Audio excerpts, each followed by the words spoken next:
I am 76, and I no longer dream of much. When you are that age, dreams become shorter. My Sybil used to say that in old age, we only dream of waking up to another morning without joint pain. She laughed when she said that. She had a soft laugh like a muffled bell. Sybil passed away 2 years ago. On a November evening, she lay down to rest before dinner and never woke up. The doctors said it was her heart. It just stopped beating, like an old clock that someone forgot to give a new battery. That day I lost half of myself. We had lived together for 48 years. For 48 years, I woke up every morning and saw her face on the pillow next to mine. After the funeral, the house on Summit Boulevard became unbearably empty. I walked through the rooms listening to the echo of my footsteps. Sybil's things were everywhere. Her knitting needles on the chair, her unfinished book on the nightstand, her favorite mug in the cupboard. Sometimes I talked to her as if she could hear me, and then I caught myself answering myself in her voice. Quentin, our only son, suggested that I move in with him. "Dad, you can't live alone," he said, putting his hand on my shoulder. "Tanit and I have plenty of room. Why pay for a big house when you're alone?" And I agreed. Not because I wanted to, but because I had lost the strength to resist. When you lose your life partner, you first lose your compass. My house was sold in 2 weeks, my belongings were packed, and I moved to the suburbs of Spokane, to their two-story house overlooking the Spokane River. Quentin is a good boy. At least he was until he met Tanit. He is 44 and works as a network architect at a technology company. He's smart but soft-spoken. He's always been that way. Even as a child, he preferred to give in rather than argue. Sybil worried that people would take advantage of him because of this trait. She was right. Tanith is 9 years younger than him. They met 6 years ago at a corporate event where she was working as an event planner. Now she calls herself a corporate well-being consultant, whatever that means. All I see is that she spends a lot of time at home, talking on the phone and constantly reminding everyone how busy she is. The first few months after the move were tolerable. I was given a room on the first floor so I wouldn't have to climb the stairs. I had my own TV, bookshelf, and armchair, which had been moved from my old house. In the mornings, Quentin and I would have breakfast together before he left for work. Sometimes on weekends we would go fishing, just like in the good old days. But gradually I began to notice changes. At first they were small things. Tanit began to forget to call me for dinner. "Oh, Barnaby, I thought you had already eaten," she would say with that special smile that never reached her eyes. My room became a guest room that people would walk into without knocking to get something from the closet or show the house to their friends. "We're thinking of turning this room into a home gym," I heard once when Tanit was giving her friend a tour. "Of course, when it's free." They stood right outside the door, as if I weren't there, or as if I were a piece of furniture that would soon be taken away. Quentin was changing before my eyes. He used to call me every day, even when I lived separately. Now, living under the same roof, we could go days without talking. He began to avoid our breakfast together, leaving earlier and earlier. Fishing stopped after Tanit declared that it's unhygienic and cruel. Quentin, who had loved fishing since childhood, simply nodded and never suggested going to the lake again. "Quentin, how about we go to that new aviation museum on Saturday?" I asked one day at dinner, trying to regain some closeness. "We have plans for the weekend," Tanit replied before he could open his mouth. "We're going to Hazel and Dante's. They recently renovated their patio." "I wasn't asking you," I said, looking at my son. Tanit raised her eyebrows. "We're a family, Barnaby. We make plans together." Quentin buried his face in his plate, avoiding my gaze. After dinner, I tried to talk to him alone, but Tanit seemed to sense it. She didn't leave his side, and then dragged him off to their bedroom, citing a headache. 2 weeks after that incident, I overheard their conversation in the kitchen. It was late in the evening, and I went out to get a drink of water and stopped in the hallway when I heard my name. "Your father," Tanith said in a voice strained with irritation. "Do you have any idea how much it costs us to support him? We have our own plans, our own lives." "He's my father," Quentin replied quietly. "Where else can he go?" "To a nursing home. That's what they're for. He can afford a good one with his pension and savings." "I can't send him to a nursing home." "Can't or won't." Her voice rang with metal. "We're putting off renovations, a trip to Europe, a baby. All because half the house is taken up by your father." I quietly returned to my room, forgetting my thirst. Something tightened inside me at those words. Was I really such a burden? I always tried to be inconspicuous, to help around the house, even offered to pay part of the bills, but Quentin refused. Don't be silly, Dad, he waved me off. The next morning, I deliberately got up early to talk to Quentin before he left for work. But I found only Tanit in the kitchen, elegant even at 7 in the morning, with a cup of green tea. Quentin has already left, she said, without looking up from her phone. He has an early meeting. At 6 in the morning? I asked skeptically. Apparently so, she shrugged. Would you like some toast? I declined and sat down opposite her. Tanit, I heard your conversation yesterday. She froze for a moment but quickly regained her composure. It's not nice to eavesdrop, Barnaby. I wasn't eavesdropping. I was walking to the kitchen and heard you suggest sending me to a nursing home. She put down the phone and looked me straight in the eye. I'm thinking about what's best for our family. Quentin would never tell you, but he's having a hard time. We have our own plans, our own dreams. I don't want to get in the way, I said. If you need money for repairs or a trip. It's not about the money, she almost shouted, but then quickly regained her composure.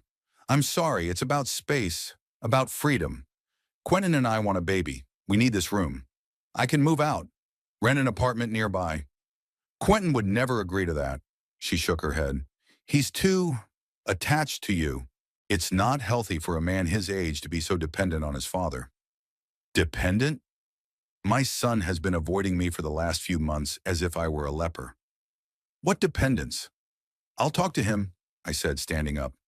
I don't think that's a good idea, Tanit replied quickly. He's very busy at work, stressed out about a new project. Don't burden him even more. At that moment, something clicked in my head. It was as if the last piece of the puzzle had fallen into place. Tanit had been systematically isolating Quentin from me. She had been creating a barrier between us, and she had done it so masterfully that even I, a former tax inspector, accustomed to seeing through lies and tricks, didn't notice it right away. I began to recall other moments, how she accidentally deleted my voice messages from Quentin's phone. Oh, I thought it was spam. How she interrupted our conversations, wedging in some urgent questions. How she planned their weekends so that Quentin didn't even have time for a short conversation with me. But why? What did she get out of it? The answer came a few days later when I accidentally overheard her phone conversation. I was sitting in the backyard with a book, and Tanith was pacing the patio, unaware of me behind the hedge. Of course, after Sybil died, everything went to him. I don't know exactly how much, but Quentin once let slip that it was about $3 million. They sold the house for $650,000, plus savings, plus insurance. She lowered her voice. No, he didn't make a new will, as far as I know. By law, everything goes to Quentin. He's the only child. And I'm Quentin's wife. She laughed, and that laugh chilled me to the bone. It was the cold, calculating laugh of someone planning a long-term operation. $3 million. She even knew the approximate amount. After selling the house, taking into account Sybil's savings and insurance, I did indeed have a decent amount of money. Not a huge fortune, but enough to ensure a comfortable retirement and leave a decent inheritance. Sybil had always been thrifty, and I was a cautious investor. I closed the book and quietly returned to the house. One thought kept running through my head. Tanit was waiting for me to die. Or more likely, she wanted to speed up the process by sending me to a nursing home, where I would naturally fade away from grief and loneliness. That evening, I noticed another disturbing detail. Quentin was taking some pills. What are those? I asked when he took a bottle out of his pocket. Just vitamins, he replied, quickly swallowing a capsule. Tanit says I'm stressed and deficient in everything. Have you seen a doctor? Tanit found a good alternative medicine specialist. Alternative medicine, of course. I watched my intelligent, educated son gradually become an obedient puppet, and there was nothing I could do about it. Confronting Tanit directly would only make the situation worse.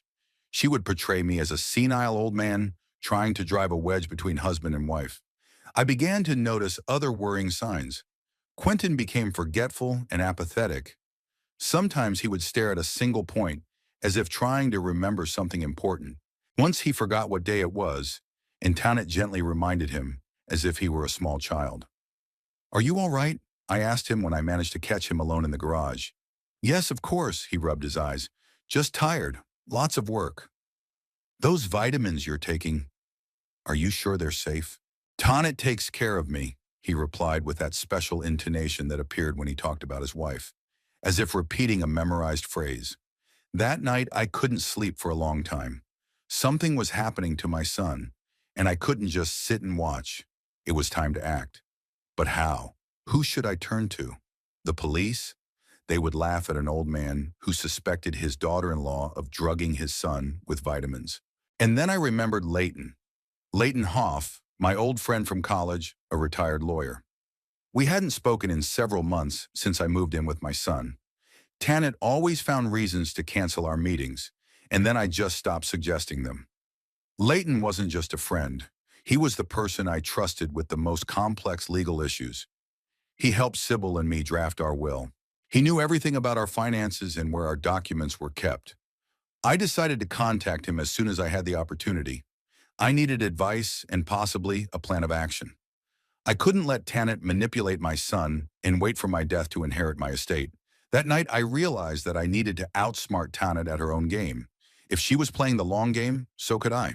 Over the years working at the tax office, I had seen many scammers, swindlers, and manipulators. I knew how they thought.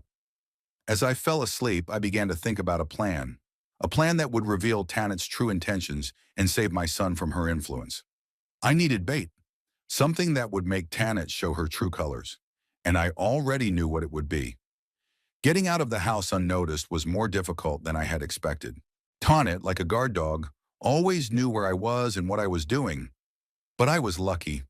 On Wednesday, she was leaving for some seminar on energy cleansing of space, or something like that. She usually took Quentin with her, but this time he had to stay home, an urgent project at work. As soon as her blue Volvo disappeared around the corner, I looked into my son's study. He was sitting in front of the computer, staring absently at the screen. Quentin, I need to go to Leighton's, I said, trying to sound matter-of-fact. Can you give me a ride downtown? My son turned slowly, as if he had just woken up. To Leighton? He asked. Why? I want to discuss some details of the will, I replied, watching his reaction. Something flashed in Quentin's eyes. Anxiety, interest? Are you changing the will? He tried to sound casual, but I could hear the tension in his voice. No, I just want to clarify a few things. Sybil mentioned some kind of charitable trust, but I can't remember the details. Quentin visibly relaxed. I'd drive you, but I really can't leave the computer. Maybe I should call a taxi. I agreed, even though I could have walked. Leighton's office was only a 20-minute walk away, but I didn't want Quentin to warn Tanith about my visit to the lawyer if she happened to call. The taxi arrived 15 minutes later. The driver, a man with a thick beard and a worn cap, was unusually quiet, for which I was grateful. I needed to collect my thoughts before meeting Leighton. Hoff and Partners' office was located in an old brick building with tall windows. Leighton had long since retired from active practice, but he still had a small office in the firm he had once founded. Barnaby Paxton, he exclaimed, rising from his desk when I entered the office. What brings you here, old friend? Leighton had hardly changed since we last met. The same piercing blue eyes, neatly trimmed gray beard, tweed jacket with leather elbow patches. At 73, he looked younger than me. I need some advice, I said, shaking his hand, and maybe some help. Leighton pointed to the chair opposite him and pressed the intercom button. Pearl, bring us some coffee and don't disturb us for the next hour. He sat down, folded his hands, and looked at me with professional attention. I'm listening. I began my story with the move to Quentin's, then described the gradual changes in Tanith's behavior, her attempts to isolate her son from me, the overheard conversations about inheritance, and the strange pills Quentin was taking. With each word, Leighton's face grew more serious. Are you sure about the pills? He asked when I finished. That's a serious accusation. I don't know what those vitamins are, I admitted, but I see changes in Quentin. He's become forgetful, apathetic. Sometimes he looks right through me, as if he doesn't recognize me. Leighton rubbed his chin. We can't accuse your sister-in-law of poisoning based on suspicion. We need proof. I know, that's why I came to you. I need a plan. The assistant brought coffee, black for Leighton with milk for me, He always remembered details like that. Do you have any ideas? Leighton asked, sipping his coffee. I have one. I leaned closer. I want to see if Tanit is really only interested in my money. I want to draw up a new will, or more accurately, pretend to draw one up. Leighton raised an eyebrow. Go on. I'll rewrite everything to Quentin. I'll pretend to be giving him my entire estate while I'm still alive.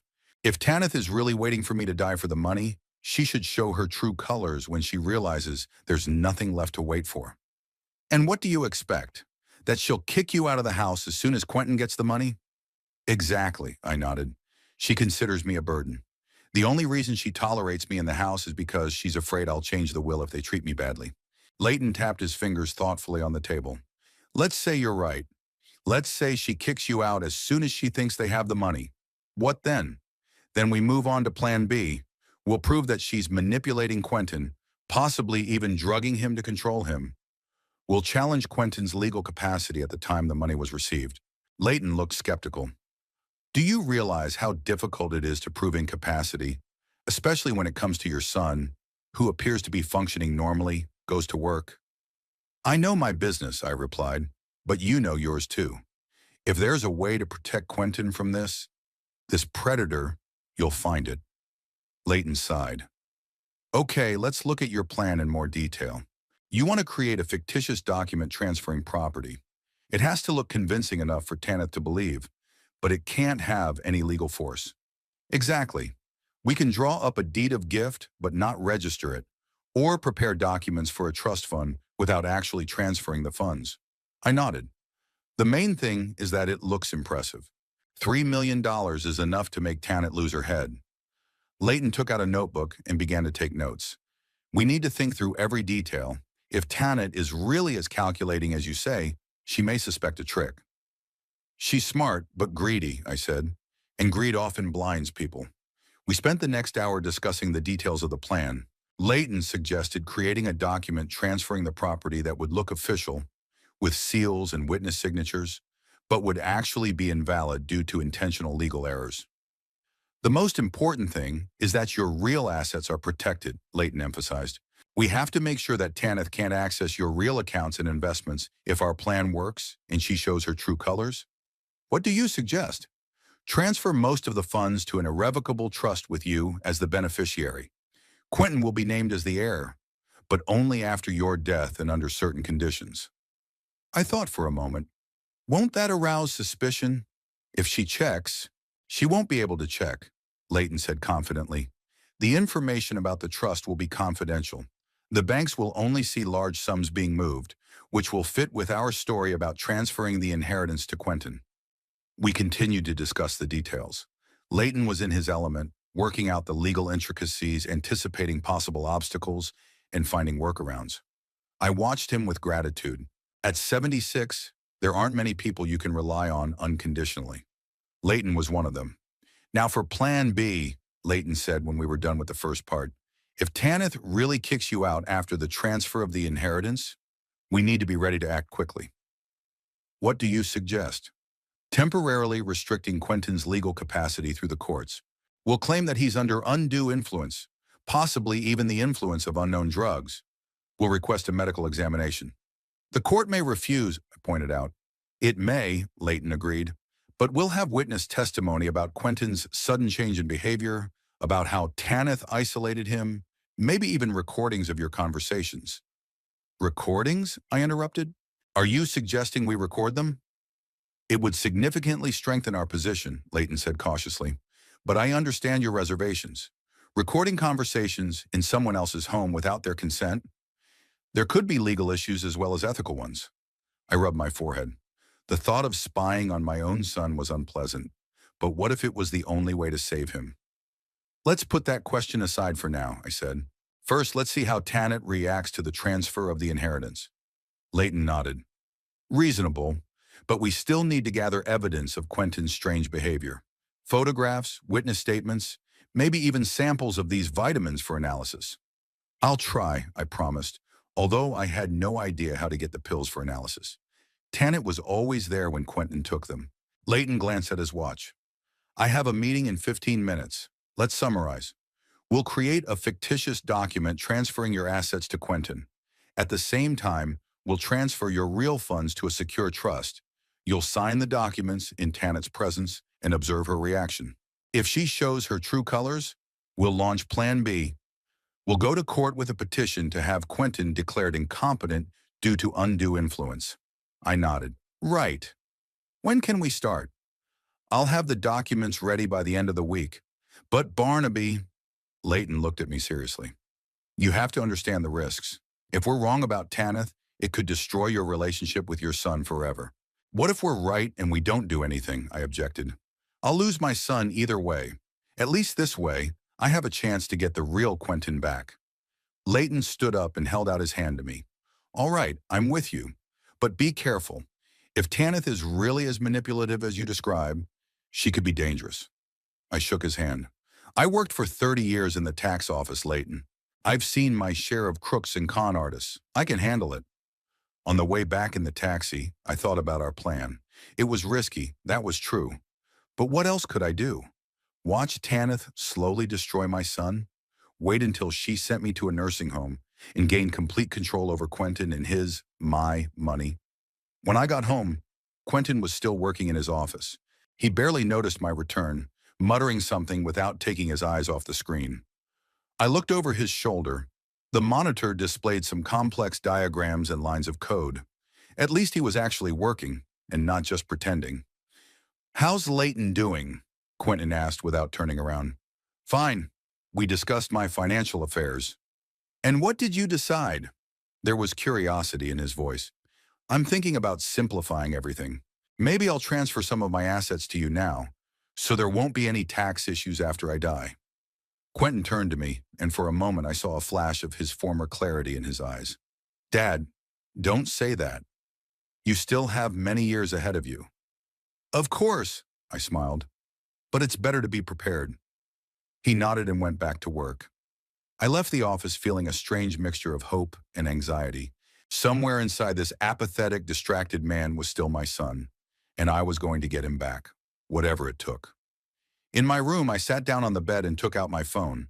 Leighton had sent a message. Starting work on the documents. Stay in touch. I replied with a short thanks and leaned back on the pillow. The plan was in motion. Now I had to wait and watch. An hour later, I heard Tanith return. Her bright voice echoed through the house. Quentin, dear, I have amazing news. April has invited us to spend the weekend at their country house. I tensed up. April was one of Tanith's friends whom I had never met but often heard about. They were influential women with mysterious sources of income and exotic hobbies. What about Dad? I heard Quentin's voice. Oh, he's a grown man, Tanith dismissed. He'll have a wonderful weekend on his own. Right, Barnaby? She looked into my room without knocking, with that special smile that never touched her eyes. Of course, I replied, trying to look indifferent. It's even good for me to be alone sometimes. See? Tanith turned to Quentin. Your father wants to spend time alone. That's normal at his age. At his age. As if I were 90, not 76. As if I were an incapacitated old man. Not a man who, until recently, had managed his own home, finances, and life. I was just telling Quentin that I'm thinking of transferring some of my assets to him, I said, watching Tanith's reaction. To simplify tax issues? Tanith froze, her smile widened, but something predatory flashed in her eyes. What a wonderful idea, she exclaimed. That's so progressive of you, Barnaby. I met with Leighton today. He's preparing the paperwork.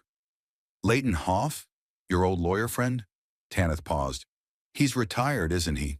Maybe we should find someone more modern. Leighton is still practicing, I replied calmly, and I trust him more than anyone else. Tanith pursed her lips, but quickly regained her smile. Of course, it's your decision. I just thought a younger lawyer might be more up-to-date on the latest changes in tax law. Leighton is aware of all the changes, I said. He's one of the best estate lawyers in the state. Tanith shrugged casually. Whatever you say. In any case, it's a very sensible decision to transfer the assets to Quentin now. Much more practical. Practical. For whom? I saw the greed flash in her eyes. Tanith was already spending my money in her mind. The documents will be ready by the end of the week, I said. Leighton suggested signing them in the presence of a notary at his office.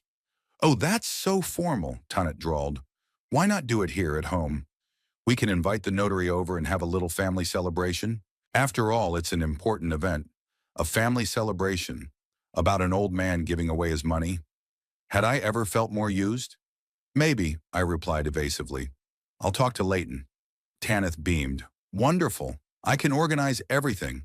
A small buffet, champagne. There's no need to make an event out of it, I interrupted. It's just a legal formality.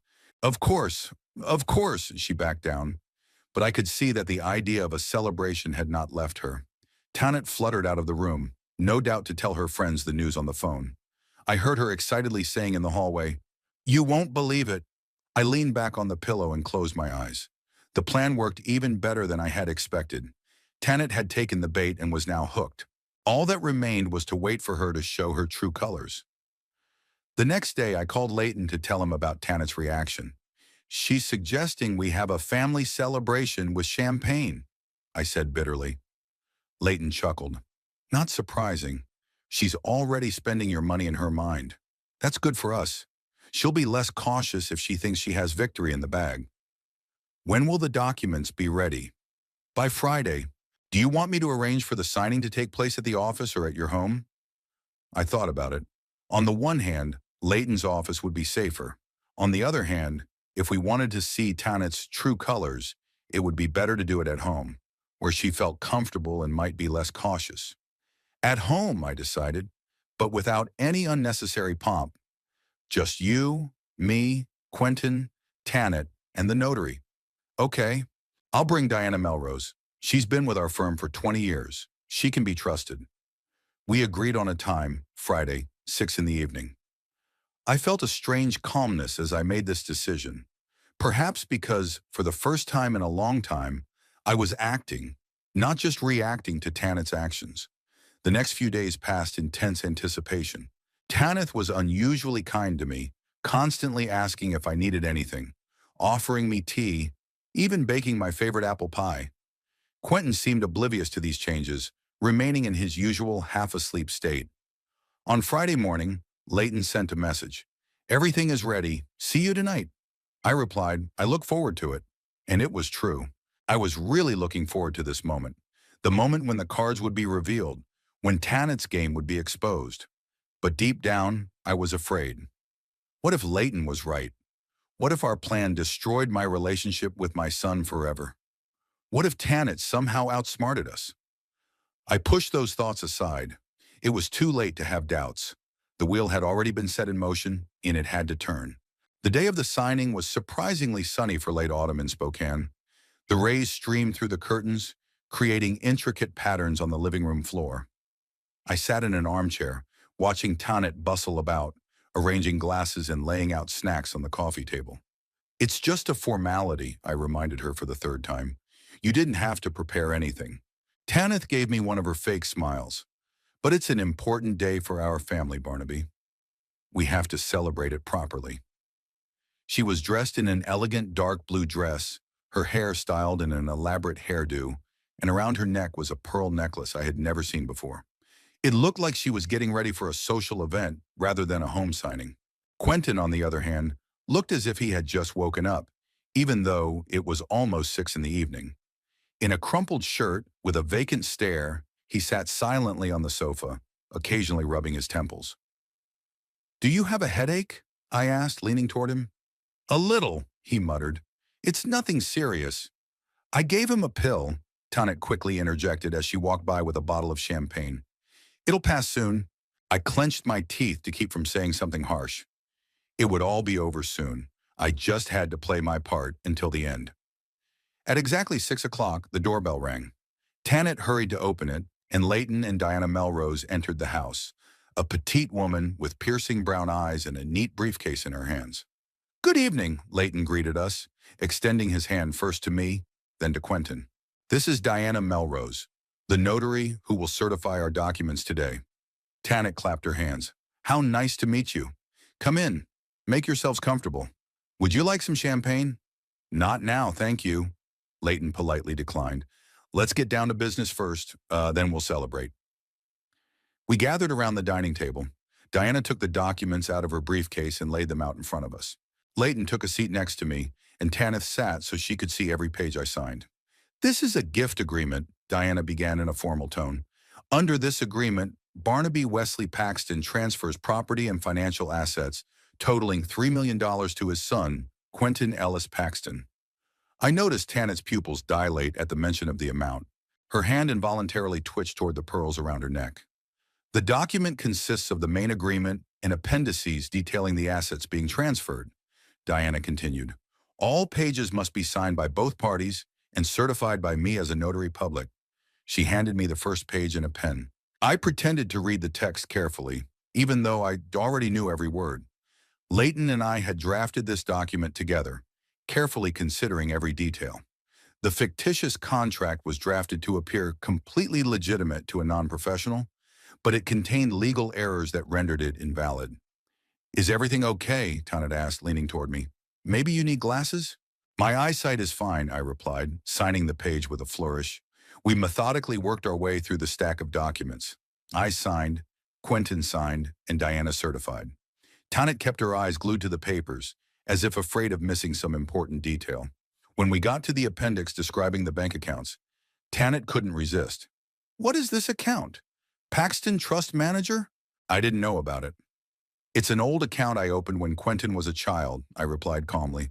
It holds investments I made for his future. How much is in there? Tanith tried to sound casual, but I could hear the tension in her voice. Almost $2 million, including capital gains over the years, I replied, watching her reaction. Tanith suppressed a sigh and squeezed Quentin's hand tighter. He just nodded absently, as if it were something insignificant. Very thoughtful of you, Mr. Paxton, Diana remarked, handing me the next page. I've always tried to secure Quentin's future, I said, looking at my son. He smiled faintly, but his eyes remained cloudy. Finally, the last page was signed. Diana gathered the documents, affixed the final seals, and handed the original to Quentin and a copy to me. Congratulations, she said. The transfer of assets is complete. Tanith could no longer contain herself. She jumped up from her chair and clapped her hands. That's amazing! Champagne! We definitely need to celebrate. She rushed to the coffee table, where a bottle stood in an ice bucket. I noticed Leighton and Diana exchange glances. Unfortunately, we have to go, Leighton said, standing up. Diana has another meeting today. Oh, what a pity, Tanit said, but her voice didn't express a shred of regret. Well, we'll celebrate as a family. I walked Leighton and Diana to the door.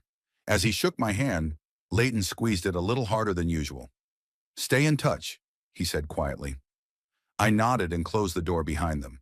When I returned to the living room, Tanit was already pouring champagne into glasses. Her movements were sharp and nervous. There was no trace of her former elegance. To a new beginning, she proclaimed, raising her glass. To the future that awaits us. Us, not me, her and Quentin. We drank. The champagne was expensive, but I could barely taste it. My attention was focused on Tanith, who was literally glowing with excitement. You know, I think we should celebrate properly, she said, finishing her glass in one gulp. Go somewhere for the weekend. Maybe Seattle or even San Francisco. Sounds good, Quentin muttered. Quentin, dear? Tanith turned to him, her voice suddenly soft and ingratiating. Why don't you go and relax? You've had such a stressful day. Quentin nodded obediently and staggered toward the stairs. I wanted to stop him, to say something, but he walked past without looking at me. As soon as he disappeared upstairs, Tanith's expression changed. The smile disappeared, her eyes turned cold. So, Barnaby, she paused, savoring the moment. I think it's time we discussed our future plans. What plan? I asked, even though I already knew the answer. Now that Quentin has received his inheritance, there's no point in continuing this charade, she gestured around the room. We both know you're not needed here. I stared at her silently. She didn't even try to hide her true colors now that she thought she had achieved her goal. I found a great place for you, Tanith continued, pouring herself some champagne. Sunny Acres. It's a very respectable nursing home in the suburbs. They have everything you need. Nurses, entertainment, even a swimming pool. I'm not going to any nursing home, I said firmly. Tanith laughed. Oh, Barnaby, I don't think you quite understand the situation. This isn't your home anymore. Now that Quentin has the money, we make all the decisions. Quentin would never kick me out. Quentin does what I say. Her voice turned icy. He always has and always will. What have you done to him? I couldn't take it anymore. What pills are you giving him? Tanit raised her eyebrows in surprise. Pills? What are you talking about? I'm just taking care of my husband's health. That's all. He takes vitamins and dietary supplements. At his age and with his stressful job, it's necessary. He's like a zombie. It's not the vitamins. You're becoming paranoid, Barnaby. She shook her head with feigned sympathy. It's his age. Another reason why you're better off under professional supervision. I clenched my fists. I wanted to grab her by the shoulders and shake her until she admitted what she was doing to my son. But I held back. I had to see the plan through. When are you planning to send me to that house? I asked, trying to sound calm. I booked you in for next Monday, Tanit said, sipping her champagne. They just had a room open up. It's small but cozy, with a view of the park. What if I refuse? Tanit put down her glass and looked at me without a hint of a smile. Then I'll have to talk to Quentin about your condition. I'll tell him how you're becoming increasingly forgetful, how you accuse me of drugging him with some kind of pills, how you're becoming a danger to yourself and those around you. Are you going to have me declared incompetent? If I have to, she shrugged. But I hope it won't come to that.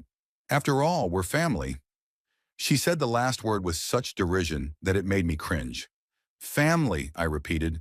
And how long have you been planning to get rid of me as soon as you got access to the money? Oh, Barnaby, don't take it personally. Tanith refilled my glass. It's just business. I invested 6 years in Quentin. 6 years pretending to be interested in his boring job, his nerdy hobbies, his unbearably proper life. I deserved compensation. You married him for his money. Of course. She didn't even try to deny it. When we met, Quentin seemed like easy prey, the only son of wealthy parents, insecure, craving attention, the perfect target. His mother was still alive then. And she was the main obstacle. Tanith nodded. Sybil saw right through me. She was a smart woman, if old-fashioned. But then she died so conveniently. Tanith paused, noticing the look on my face. Oh, don't look at me like that. I had nothing to do with it. Just a fortunate coincidence.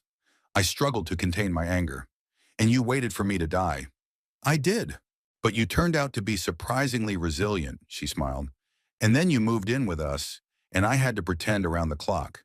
It's exhausting, you know. Poor thing, I hissed through clenched teeth. How you must have suffered. Tanit ignored my sarcasm. In any case, this charade is over now. We have the money, and you're going to Sunny Acres.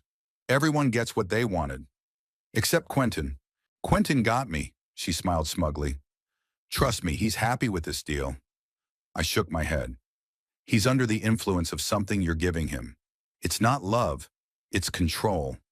Call it what you want, Tanit shrugged. The result is the same. She stood up and looked at her watch. You have the weekend to pack your things. On Monday morning, a car from the nursing home will arrive. I'm not going anywhere. Tanith came up to me and leaned in, her face just inches from mine. You're going, Barnaby. Because the alternative is me calling the psychiatric clinic and telling them how you're delusional about me poisoning your son, how you're becoming aggressive and dangerous. She straightened up. Choose, voluntarily to the nursing home or forcibly to the mental hospital. I stood up, feeling my legs tremble. I'll call Quentin. He won't let this happen. Call him, she laughed. He's sleeping like a baby right now. I gave him sleeping pills with his champagne. He'll sleep until morning, and in the morning he won't remember anything you tell him. He never remembers. That admission was the last straw. You're a monster, I said quietly. Tanit lifted her chin. I survive in this world. I do what I have to do to get what I want. If that makes me a monster, so be it. She turned and headed for the stairs. Pack your things, Barnaby, and don't try to contact Quentin. It's useless. I watched her climb the stairs, an elegant, beautiful, and utterly heartless woman who had destroyed my son's life and was now trying to destroy mine. As soon as Tanith disappeared upstairs, I took out my phone and went out to the backyard. The night air was cool, but I hardly noticed it. My hands were shaking as I dialed Leighton's number. He answered after the second ring. "Barnaby, what's wrong?" "They took the bait," I said, trying to control my voice. "They took the bait and showed their true colors. We're going with Plan B." I briefly told him about my conversation with Tanith, her admission that she was giving Quentin some kind of medication, her threats to send me to a psychiatric clinic if I didn't agree to go to a nursing home voluntarily. "She's already found a place, Leighton. Sunny Acres. She signed me up for Monday." "Oh my God," Leighton exhaled. "She moved faster than we thought. Are you safe right now?" "For now, yes. She thinks I've accepted it and will pack my things." "Quentin is unconscious." She slipped something into his champagne. "You need to get out of there," Leighton said firmly. "Today, come to my place.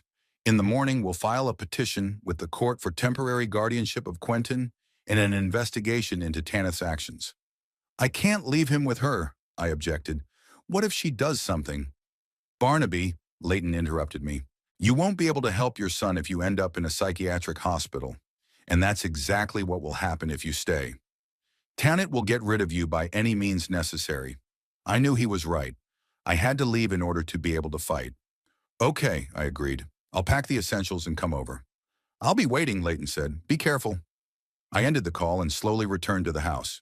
The champagne glasses were still in the living room, and the snacks that no one had eaten were scattered around. Traces of the celebration of my expulsion. I went upstairs and quietly walked past Quentin and Tanit's bedroom. The door was ajar, and I caught a glimpse of my son sprawled on the bed and Tanith talking on the phone, sitting at the dressing table. "Yes, everything went perfectly," she said in a quiet but excited voice. "The old man is already packing his things. They'll take him away on Monday. No, Quentin won't suspect anything. He never remembers. Of course, I'm sure. I've been doing this for 6 months." I quietly backed away and went to my room. I took out a small travel bag and began to pack the most necessary things. A few shirts, pants, medicine, documents. I put a photo of Sybil in my pocket, the only thing I couldn't leave behind. When the bag was packed, I sat down on the bed and glanced around the room where I had lived for the past 2 years. I came here, broken by grief after my wife's death, hoping to find comfort with my son. Instead, I fell into a trap set by a predator who used my son as bait for an inheritance. But now the game had changed. Tanit thought she had won, but in fact she had just lost everything. I quietly left the room, went down the stairs, and exited through the back door so as not to attract attention. Once on the street, I looked back at the house. Large, beautiful, with warm lights in the windows. A house that had never been my home. Clutching my phone, I walked away down the sidewalk. Tanit's last words echoed in my head. "It's over, old man. You're useless to us now. Get out." She was wrong. I wasn't useless. And I'll be back to save my son and punish the woman who tried to destroy our family. Leighton's house was in an old neighborhood of Spokane, one of those places where you can feel the history in every building. It was a 2-story Victorian mansion with an ivy-covered porch and a garden that Leighton tended himself despite his age. When I pulled up in a taxi, all the windows were lit, as if he had turned on every lamp in the house, waiting for my arrival. Leighton opened the door as soon as I stepped onto the porch. "Come in," he said, taking my bag. "I've prepared the guest room." Inside it was warm and smelled of freshly brewed coffee. After a cold night walk and nervous tension, the smell seemed like a lifesaver. I sank into an armchair by the fireplace, feeling my hands tremble. "Have a drink." Leighton handed me a cup, but instead of coffee, it was whiskey. "You need to calm down." I took a sip. The alcohol burned my throat, but spread a pleasant warmth throughout my body. "You were right about Tanit," I said, staring into the fire. "She's even worse than we thought." Leighton sat down across from me. "Tell me everything in detail. We need to record every word, every detail of her behavior." I began to speak, trying to remember my conversation with Tanit word for word. Leighton turned on the tape recorder, asking clarifying questions from time to time. When I got to Tanit's admission that she was mixing something into Quentin's food and drink, Leighton's face darkened. "That's a criminal offense," he said. "Intentional poisoning for the purpose of control and financial gain." "She calls it vitamins and dietary supplements," I said with a bitter smile. "She says she's looking out for his health." We'll find out exactly what she's giving him, Leighton said firmly. But first we need to get you to safety and start the legal process of protecting Quentin. He turned off the recorder and put his cup on the table. In the morning, we will file a petition with the court for temporary restriction of Quentin's legal capacity on the grounds of suspicion of manipulation and poisoning. We will request a medical examination and toxicological analysis. At the same time, we will file a complaint against Tanit with the police. Quentin will resist, I remarked. He is completely under her influence. That's exactly why we need irrefutable evidence. Leighton nodded. Recordings, witness statements, test results. Something that cannot be ignored. I remembered Tanit saying on the phone that she had been doing it for 6 months, and Quentin didn't remember anything. What exactly was she doing? What drugs was she using? These thoughts made me break out in a cold sweat. I should have noticed sooner, I said, squeezing my temples with my hands. I should have intervened when I first noticed the changes in him. Don't blame yourself, Leighton put his hand on my shoulder. Tanita is an experienced manipulator. She was skilled at hiding her actions. But I'm his father. Bitterness spread through me like poison. I should have protected him. And you will, Leighton said firmly. We both will. But now you need to rest. Tomorrow will be a difficult day. I couldn't sleep. I lay there staring at the ceiling, thinking about Quentin. What he was like as a child. Curious, with an open smile and clear eyes. What he had become under Tanit's influence. Apathetic, with a cloudy gaze. A lifeless shadow of his former self. I remembered how Sybil worried about his gentle nature. People will take advantage of his kindness, she said. We tried to instill confidence and independence in him, and it seemed we had succeeded. Quentin got a good education and built a successful career. And then Tanith appeared, and all our efforts went to waste. She saw him as easy prey, a wealthy, lonely man craving love, and she began her game. Sleep came only in the early morning. Restless, intermittent. I dreamed of Sybil standing on the shore of the lake, calling Quentin, but he couldn't hear her, immersed in some kind of fog. I woke up to the smell of fresh coffee and sounds from the kitchen. Leighton had always been an early riser. When I went downstairs, he was already sitting at the table, looking through some papers. Good morning, he said, looking up. Coffee's on the stove, toast's in the toaster.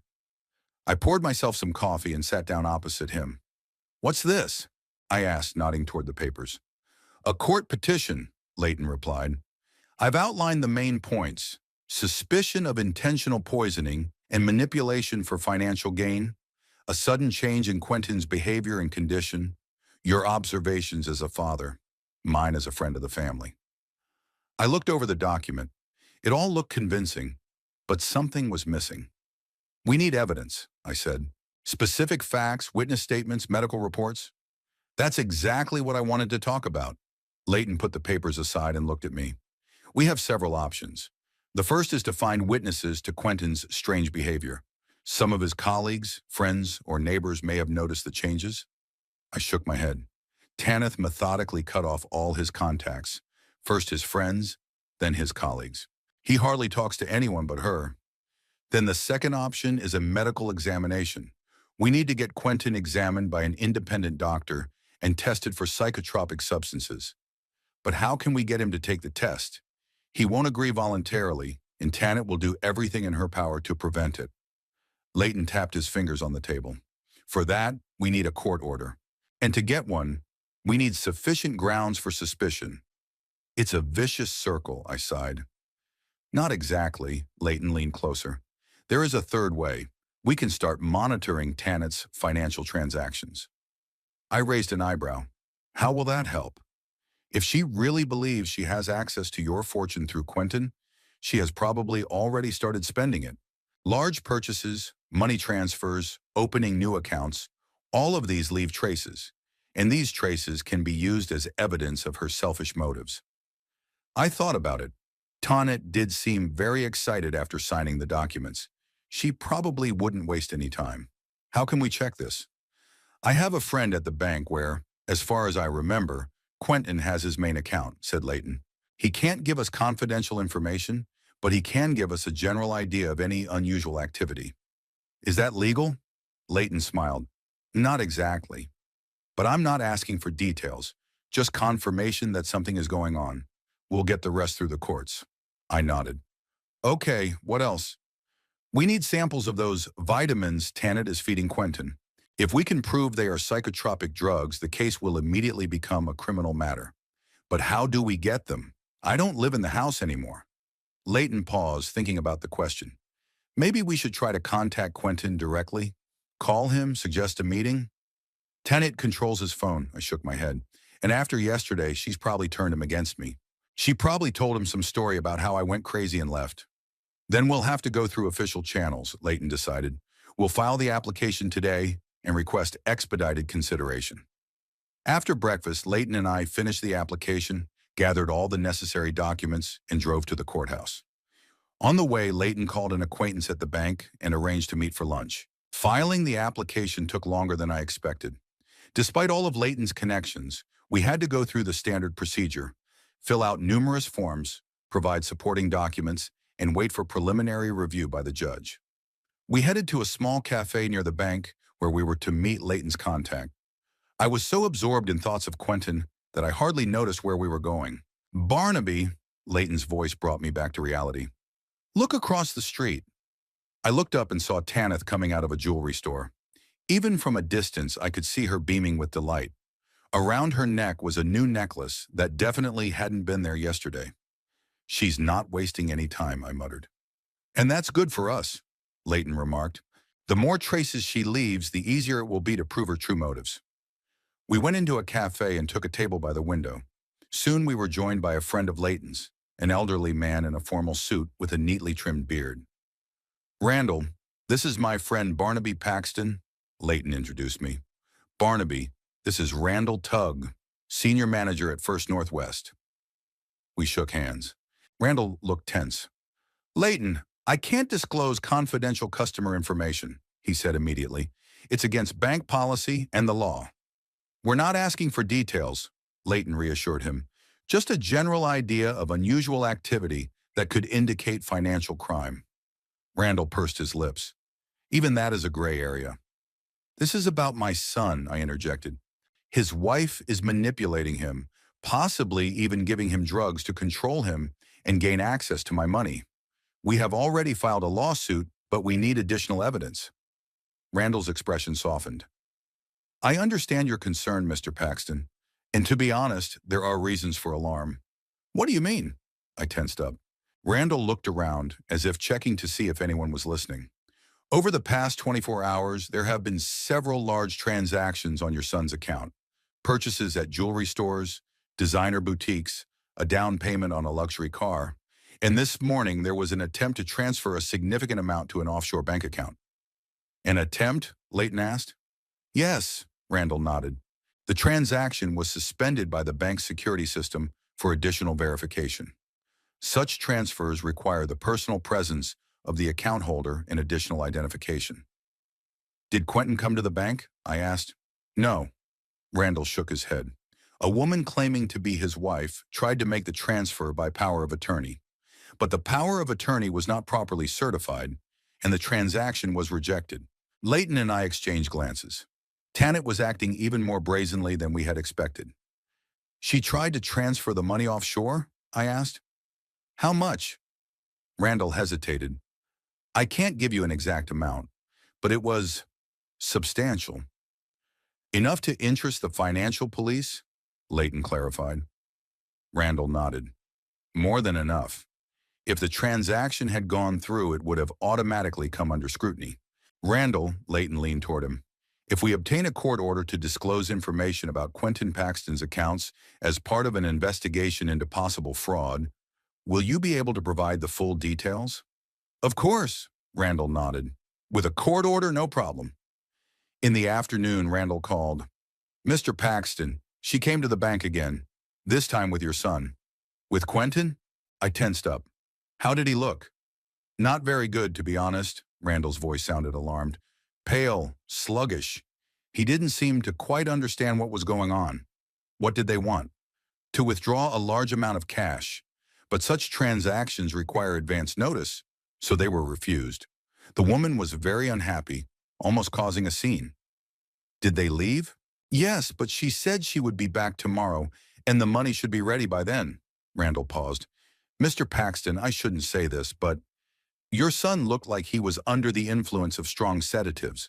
I volunteered at a clinic for addicts, and I recognized the signs. This information was both terrible and valuable at the same time. Now we had an independent witness to Quentin's condition. Randall, would you be willing to testify? I asked. About seeing my son in that state? I... Randall hesitated. It could cause problems at work. This is my son's life, I said. Please. After a pause, he replied, Okay, if it goes to court, I'll tell them what I saw. When I relayed this conversation to Leighton, he perked up. That's important testimony. A bank employee is a reliable witness, and if he's willing to confirm that Quentin looked like he was under the influence of sedatives, that's a serious argument. Leighton and I spent the entire evening preparing for tomorrow's hearing, gathering and organizing all the evidence. I wrote down a chronology of the changes in Quentin's behavior, all the times I noticed him being sluggish, all the conversations where Tanith mentioned vitamins and supplements. Before going to bed, I stood at the window for a long time, looking at Spokane at night. Somewhere out there, in this city, was my son, drugged, controlled by a woman who saw him only as a source of money. The bitterness of betrayal overwhelmed me with renewed force. Not only Tanith's betrayal, she had always been a predator. It was her nature. But also my own betrayal. I couldn't protect my son. I didn't see the danger in time. Sybil would have noticed. She always saw through people, sensed the falsehood behind their sweet smiles. If she were alive, Tanith would never have been able to infiltrate our family so deeply. I clutched the photo of Sybil that I always carried with me. I'll fix this, I whispered. I promise you, I'll get our boy back. With that thought, I went to bed, determined to fight the battle that awaited me tomorrow. I knew it would be hard. I knew Tanith wouldn't give up without a fight. But for the first time in a long time, I felt like I had a chance to win, and I was going to take full advantage of it. The day of the trial was cloudy. Low clouds hung over Spokane, threatening to spill rain at any moment. Leighton and I arrived at the courthouse an hour before the scheduled time to review the case files once more and prepare ourselves mentally for the battle ahead. Remember, Tanith will use any weapon she can, Leighton warned me as we sat in the small consultation room. She may accuse you of anything from manipulation to mental disorder. Do not rise to her provocations. Respond calmly and only to the questions asked. I nodded, trying to steady my trembling hands. The thought of seeing Quentin filled me with both hope and fear. What if he was so under Tanith's influence that he wouldn't even recognize me? What if he really believed her lies? What if Quentin doesn't show up? I asked. Tanith might say he's sick or busy at work. Judge Harrington insisted on his presence, Leighton replied. If Quentin fails to appear without a valid reason, confirmed by a medical certificate, it will be considered contempt of court. The courtroom was smaller than I had expected, more like a hearing room than a real courtroom. Several rows of benches, a judge's bench, seats for the plaintiff and defendant. Everything was quite simple and functional. We took our seats and waited. 5 minutes before the hearing began, the door opened and Tanith entered, accompanied by a tall man in an expensive suit, obviously her lawyer. Quentin followed slowly behind them. My heart sank when I saw my son. He looked even worse than I could have imagined, pale with dark circles under his eyes, moving as if in a dream. His gaze was empty, unfocused, like that of someone under the influence of strong sedatives. Tanith, on the other hand, looked impeccable. An elegant suit, perfect makeup, her hair pulled back in a tight bun. She carried herself with ostentatious confidence, but I noticed a nervous twitch in the corner of her eye. Our eyes met for a moment, and I saw a mixture of hatred and fear in her eyes. She knew I was a threat to her plans and was prepared to fight to the end. Quentin didn't seem to notice me. He stared straight ahead, blinking from time to time as if trying to focus. All rise. Court is in session, announced the clerk, and everyone stood up. Judge Harrington, an elderly man with a sharp gaze and gray eyebrows, took his seat and looked around at those present. Be seated, he said.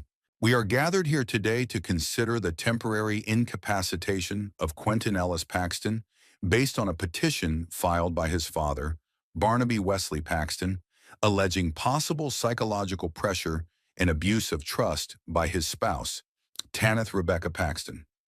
This is a preliminary hearing to determine the need for further proceedings. He turned to Leighton. Mr. Hoff, please outline the substance of the application.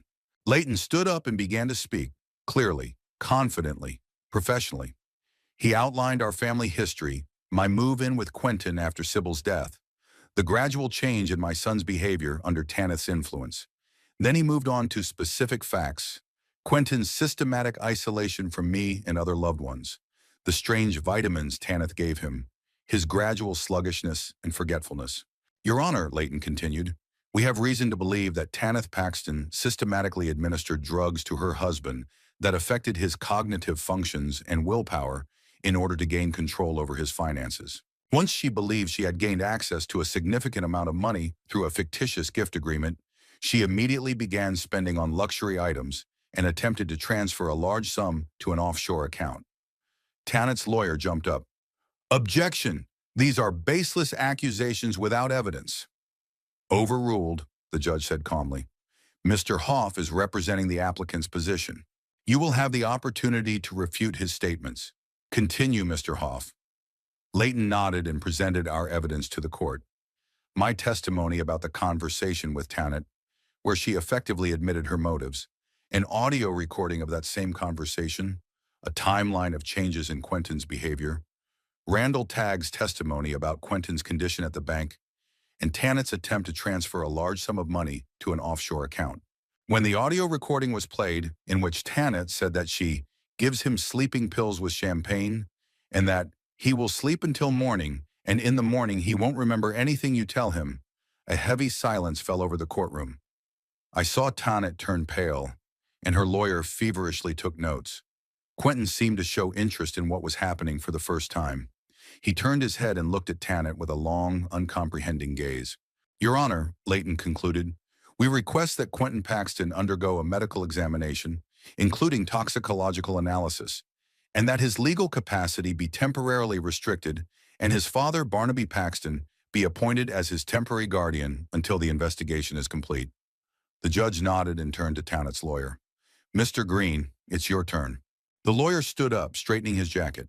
Your Honor, all the charges brought against my client are absurd and baseless. Tanith Paxton is a loving and caring wife who has devoted herself to caring for her husband and his elderly father. It is Barnaby Paxton who shows signs of age-related mental changes, including paranoia and persecution mania. He accused me of trying to control the life of my adult son, of being unable to accept his marriage, of envying his happy family life. He called the audio recording taken out of context and possibly fabricated. As for Quentin Paxton's condition, the lawyer continued, it can be explained by overwork and stress from the conflict with his father. Yes, he takes sedatives, but they are prescribed by a doctor and with his full consent. The judge listened to both sides and turned to Quentin. Mr. Paxton, what can you say about the allegations? Quentin slowly stood up, holding on to the table to keep from falling. He took a long time to collect his thoughts as if trying to remember a memorized text. I trust my wife, he finally said. She cares about me. My father. He's old. He thinks. He fell silent, clearly losing his train of thought. His gaze wandered around the room until it settled on me. Something flashed in his eyes. Recognition? Doubt? Dad? He said uncertainly, as if he wasn't sure it was really me. Yes, son, it's me, I replied, feeling a lump rise in my throat. Tanith yanked Quentin's sleeve, forcing him to sit down. The judge frowned. Mrs. Paxton, don't interfere. Mr. Paxton, you may continue. But Quentin seemed to have lost his train of thought. He sat staring blankly ahead. The judge tapped his fingers thoughtfully on the table. Given Mr. Paxton's condition and the seriousness of the allegations, I consider it necessary to order a medical examination. Dr. Eleanor Reed will conduct an initial examination today, immediately after the hearing. A toxicological analysis will also be ordered. Tanith jumped up. Your Honor, my husband does not need an examination. He is simply tired and stressed out from these unfounded accusations. Mrs. Paxton, the judge said sternly, sit down. If you have something to say, speak through your lawyer. Tanith reluctantly sat down, giving me a look full of hatred. The judge continued. Pending the results of the examination, I am temporarily suspending the powers of attorney granted by Quentin Paxton to his wife and freezing all financial transactions on his accounts except for expenses for basic necessities. The hearing is adjourned until the medical report is received. All may leave. As we left the courtroom, I noticed Tanit's lawyer discussing something intensely with her. She looked furious, her mask of control beginning to crack. Quentin was walking beside them, but he seemed detached, as if what was happening did not concern him.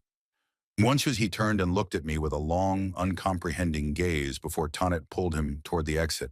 "We won the first round," Leighton said quietly when we were alone. "But this is only the beginning. Tanit will fight to the end." "Quentin looks terrible," I said, my voice pained. "What did she do to him?" "We'll find out soon. Dr. Reed is an experienced specialist.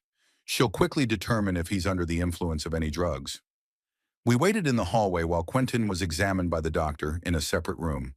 Tanith was also waiting, pacing nervously back and forth, occasionally shooting me withering glances. Her lawyer was talking quietly on the phone, standing to one side. 45 minutes later, the office door opened and Dr. Reed emerged, a short woman with piercing eyes and a determined expression. "Judge Harrington," she said to the approaching judge, "I have conducted an initial examination and taken blood and urine samples for toxicological analysis. The results will be ready in 48 hours. However, I can already say that Mr. Paxton shows clear signs of sedation, characteristic of benzodiazepines or other psychotropic drugs.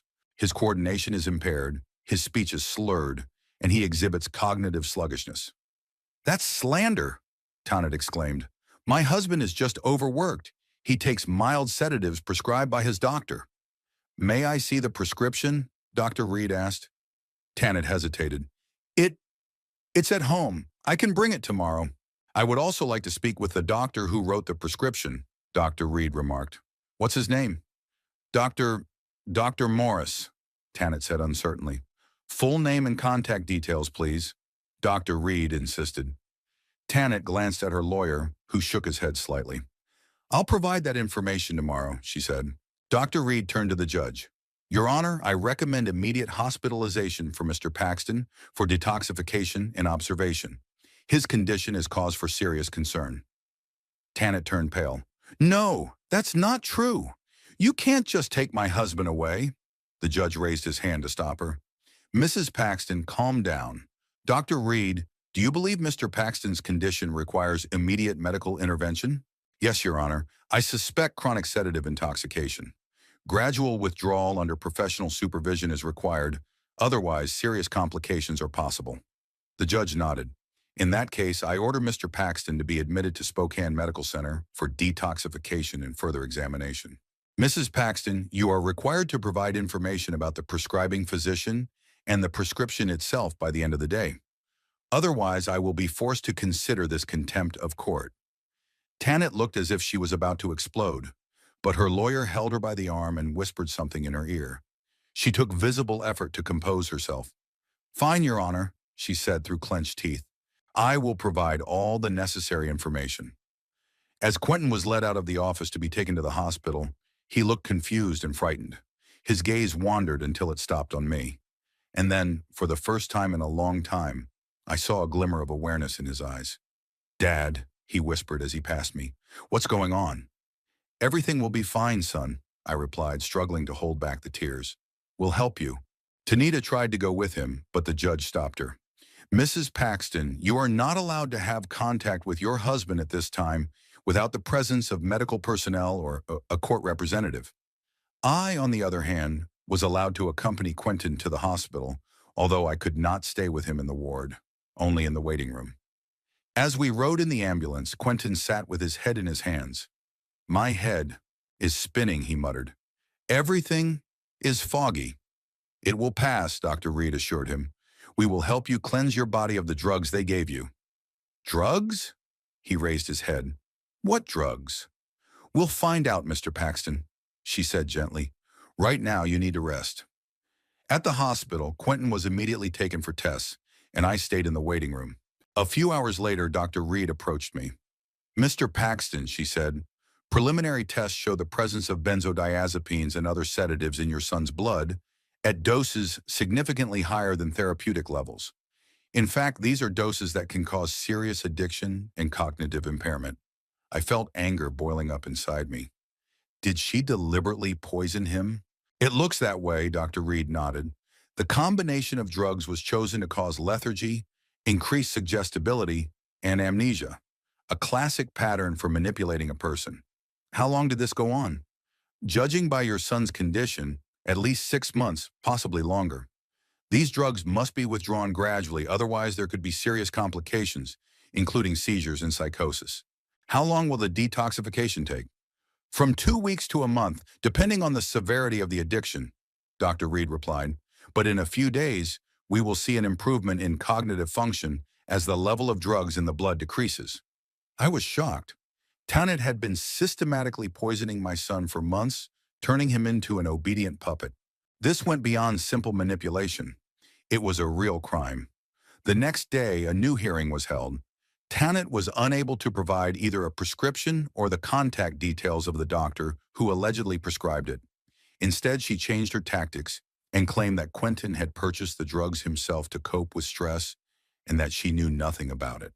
But the preliminary results of the toxicology report destroyed this version as well.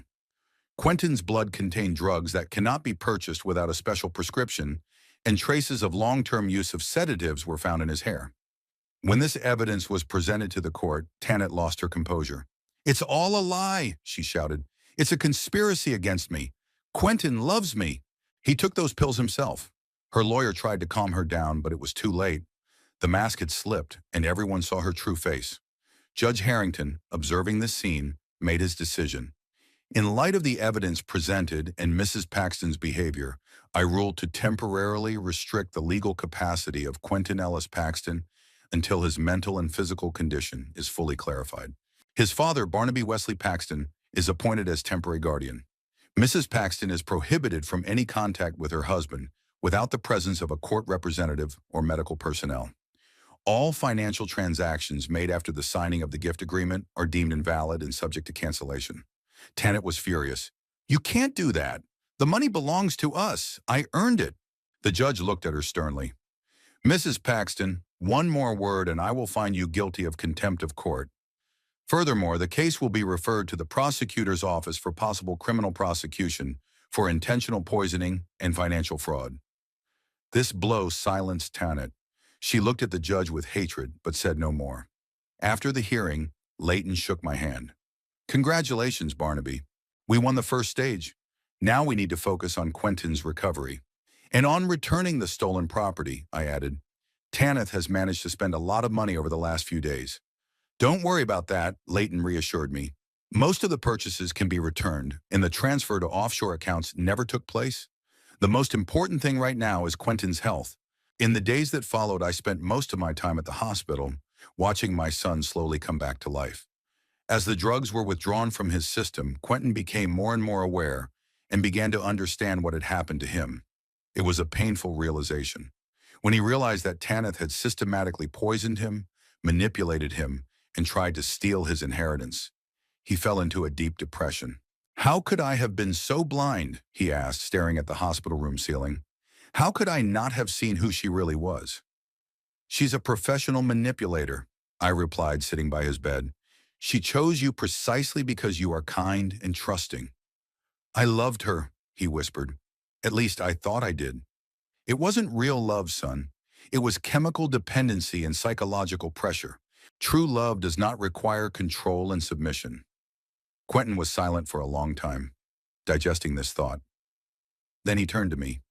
"I'm sorry, Dad, for how I treated you, for letting her manipulate me." "You have nothing to apologize for." I squeezed his hand. "It's not your fault that you became a victim. The main thing is that you are now free from her influence."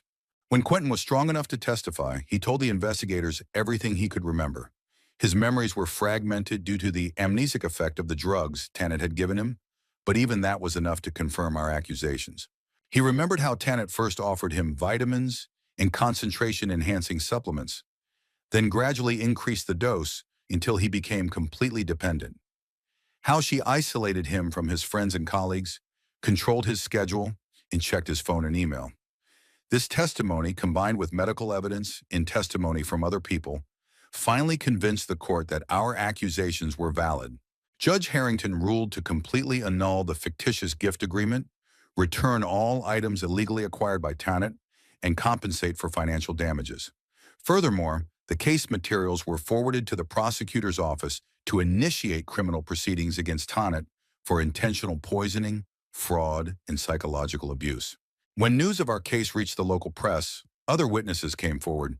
Neighbors who had seen Tanit treat me harshly when she thought no one was watching, Quentin's colleagues concerned about his sudden change in behavior, even Tanit's ex-boyfriend who said that she had tried to pull a similar scam on him, but he suspected something was wrong and broke off the relationship. Each new piece of evidence was another nail in the coffin of her reputation and freedom. Tanith, who once seemed so confident and invulnerable, turned into a cornered animal, desperately trying to escape punishment. She changed lawyers, came up with new versions of events, tried to blame me and even Quentin. But the evidence was irrefutable, and the court ruled in our favor. On the day the final verdict was announced, Quentin, already much stronger but still pale and thin, sat next to me in the courtroom. He looked at Tanit not with hatred, but rather with the weariness and disappointment of a man who had finally seen the true face of the one he thought he loved. As the judge read the decision confirming all our accusations and fully rehabilitating Quentin and me, I saw a heavy burden lift from my son's shoulders. For the first time in a long time, he straightened up and looked ahead with a glimmer of hope in his eyes. We had won. Truth had prevailed. But the price of this victory was high. My son's health and mental balance. Years spent fighting the predator who had invaded our family. There was still a long road to recovery ahead. Not only physical, but emotional as well. Quentin had to learn to trust people again, overcome depression and guilt for allowing Tanit to manipulate him. But now we were together again, father and son, supporting each other. And I was ready to do anything to help Quentin return to a full life, free from manipulation and control. Quentin's rehabilitation took longer than we expected. His physical dependence on drugs turned out to be stronger than the doctors thought, and his emotional trauma ran deeper than we could have imagined. He spent 2 months in the clinic, where they helped him not only to remove all traces of the poisons Tanit had fed him from his body, but also to restore his psychological balance. I visited him every day. I sat next to his bed, read books he loved as a child, told stories from our past, reminding him of the time when we were a real family. Sometimes he listened attentively, sometimes he fell asleep to the sound of my voice. On good days, we played chess or watched old comedies. On bad days, we just sat in silence, looking out the window at the changing colors of autumn in Spokane. Meanwhile, the trial against Tanit was gaining momentum. Leighton kept me constantly informed. The prosecution charged her with intentional poisoning, psychological abuse, fraud, and attempted misappropriation of property. Tanith hired an expensive lawyer, but even he couldn't refute the irrefutable evidence. Quentin's blood tests, audio recordings, witness statements. At the end of the second month of treatment, Quentin's psychiatrist, Dr. Palmer, asked me to stay after my visit for a serious conversation. "Your son is making significant progress, Mr. Paxton," he said as we sat down in his office. "Physically, he has almost fully recovered, but the psychological trauma is very deep. Quentin has experienced the ultimate betrayal by the person he trusted most. That doesn't just go away." "I understand," I nodded. "What can I do?" "The most important thing is to be there for him, but not to pressure him. Quentin is very vulnerable right now. He feels ashamed for allowing himself to be manipulated, guilty for how he treated you under Tanit's influence. These feelings will come back from time to time. But it's not his fault," I objected. "He was poisoned, manipulated." "He understands that rationally," Dr. Palmer nodded. "But emotionally, he doesn't. You have to be prepared for a long recovery with ups and downs. It's important that Quentin has a safe space to recover." "I'm thinking about buying a new house," I said. "A place where there are no memories of Tanit." "That's a great idea," Dr. Palmer agreed. "A fresh start in a new place can be very therapeutic." I took his advice to heart. Over the next week, I researched the Spokane real estate market and selected a few houses that seemed suitable. Not too big, but cozy with a garden and a nice view. When I showed the photos to Quentin, he showed active interest in something for the first time in a long time. "This one, with the terrace and river view, looks nice," he said, pointing to one of the photos. "How many bedrooms does it have?" 3, I replied. One for you, one for me, and one for guests. Or for your office, if you want to work from home. The day of discharge coincided with the final hearing in the custody case. Judge Harrington reviewed all the evidence, including medical reports and doctors' recommendations, and made his final decision. Based on the evidence presented and expert opinions, he announced, the court rules that the temporary custody of Quentin Ellis Paxton, previously established, is extended for the period of rehabilitation, approximately 6 months, with the right to extend or terminate early depending on medical indications. Barnaby Wesley Paxton is appointed as guardian. I felt relieved. This decision gave Quentin time to recover without worrying about financial and legal issues. In addition, the judge continued, the court grants the motion to invalidate the gift agreement, which was entered into under the influence of manipulation and deception. All assets specified in this agreement are returned to the ownership of Barnaby Paxton. I heard a sharp gasp from Tanit, who was sitting in the dock surrounded by guards. This day was a double blow for her. In the morning, the jury found her guilty on all counts in the criminal case, and now she was losing all rights to the inheritance and the house. And finally, the judge looked directly at Tanit. Given the severity of the crimes committed by Tanit Rebecca Paxton against her spouse, the court grants the petition for divorce on the grounds of cruel treatment and intentional infliction of bodily harm. Tanit Paxton is deprived of any property acquired during the marriage and is obliged to compensate for the damage caused by her actions. After the hearing, as Quentin, Leighton, and I were leaving the courtroom, a security guard caught up with us. Mr. Paxton, he said to me, the defendant is requesting a brief meeting with you before she is sent to the detention center. I exchanged glances with Leighton. It's not necessary, he said quietly. You can refuse. I thought about it. What could Tanith possibly say to me that would matter after everything she had done? On the other hand, this might be my last chance to put an end to it once and for all. All right, I agreed, but not for long. The guard led me into a small conference room. A few minutes later, Tanith was brought in. She looked haggard, her makeup unable to hide the dark circles under her eyes, and the designer suit she had worn to court hung on her like a coat hanger. Thank you for agreeing to meet me, Barnaby, she said, sitting down across from me. Her voice sounded unusually sincere. What do you want, Tanith? I asked wearily. She folded her hands in front of her. I know that you and Quentin will never forgive me, and I'm not asking for forgiveness. I just want you to know. She paused as if searching for the right words. I really cared about Quentin, in my own way. I raised an eyebrow. By poisoning him? By turning him into a puppet? Is that what your caring looks like? I know how it sounds, she said quietly, but at first I really loved him. He was kind, caring, successful. Then, I don't know what happened. Maybe Sybil's death and your move in with us changed the dynamic. Maybe I saw an opportunity to get more than just a stable marriage. And you decided to speed up the process by pumping him full of drugs. I finished for her. Tanit lowered her eyes. At first they were just sedatives. He was so tense after work. Then I saw how they affected him, made him more obedient. And I continued. I looked at her, trying to see even a hint of sincere remorse. But all I saw was regret that her scheme had been exposed. What do you want from me, Tanit? I asked bluntly. Forgiveness? Recommendations for a lighter sentence? She raised her head, and for a moment, her eyes flashed with their former calculation. I thought maybe if you talked to the prosecutor, said you didn't want a harsh punishment for me. I shook my head. You haven't changed, Tanit. Even now, you're trying to manipulate me. No, I won't ask for leniency. You'll get what you deserve under the law. No more, no less. I stood up, signaling that the conversation was over. Barnaby, her voice trembled, I'll be in prison for 8 years. By then, I'll be almost 50. My whole life. You should have thought about that before poisoning my son, I said. Goodbye, Tanit. I hope you find a way to atone for your sins, at least to yourself. I left the room feeling that I had closed an important chapter in our lives. Tanith no longer had any power over us, either legal or emotional. Quentin was waiting for me in the hallway, shifting nervously from foot to foot. What did she want? He asked. She asked me to put in a good word with the prosecutor. She wanted me to ask for a reduced sentence. And did you? I refused, I replied simply. You can't let manipulators continue to manipulate, even when the game is lost. Quentin and I moved into a new house, with a view of the river, spacious rooms, and nothing to remind us of the past. The first few weeks were difficult.